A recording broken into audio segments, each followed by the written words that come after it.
Droits et protection de la femme, c'est le thème de la deuxième édition du concours d'art oratoire African Storytelling. La phase finale qui s'est déroulée à Azalaï Hôtel de Cotonou a mis aux prises 10 candidats. Au-delà de la compétition, il était question, selon les initiateurs, non seulement de ressortir les richesses au centre de la tradition africaine, mais aussi et surtout la science contenue dans la transmission de la culture africaine à travers l'art oratoire. This evening is more than just a competition. Ce soir, plus qu'une simple compétition, nous célébrons notre identité africaine. Nos ancêtres nous ont transmis la sagesse, la vérité, des lames captivantes et des récits. Aujourd'hui, nous poursuivons cette tradition séculaire en offrant une plateforme à nos conteurs d'histoire afin que ceux-ci s'expriment et partagent leur point de vue unique sur les droits et la protection des femmes. Vos histoires constituent des points qui nous unissent, nous rappelant nos racines communes dans une Afrique plus forte et plus unie. Mes sincères remerciements aux participants qui ont relevé le défi de cet événement sans peur.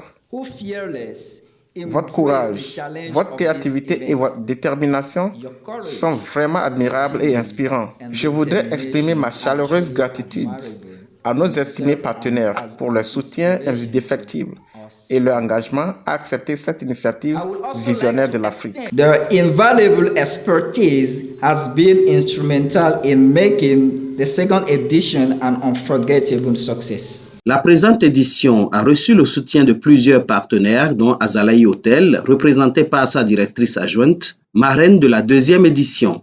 Le concours s'est déroulé en anglais, histoire de préparer les compétiteurs à affronter les défis du monde contemporain. C'est une très belle initiative. Donc nous en sommes à notre deuxième édition et le fait de raconter une histoire en anglais, c'est un challenge, un défi. Une langue que vous ne maîtrisez pas, vous devez raconter toute une histoire du début à la fin.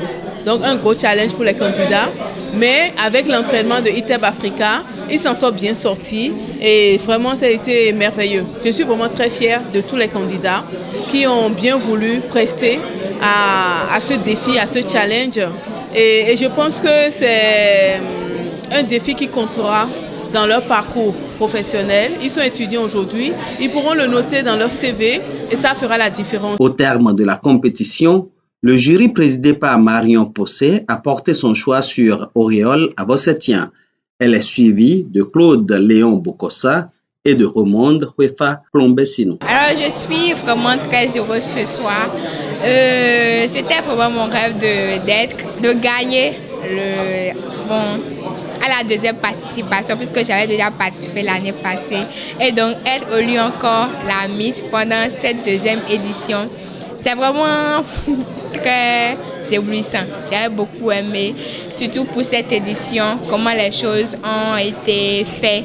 Vraiment, c'était vraiment génial en tout cas. Je suis vraiment très contente parce que j'ai appris, pas en français mais plutôt en anglais, par rapport aux histoires. J'ai eu à se faire raconter les histoires du Bénin, de Dahomey. Je suis vraiment très fière de voir des jeunes filles, pas de nos, mais les jeunes filles pouvoir manier la langue anglaise comme ça.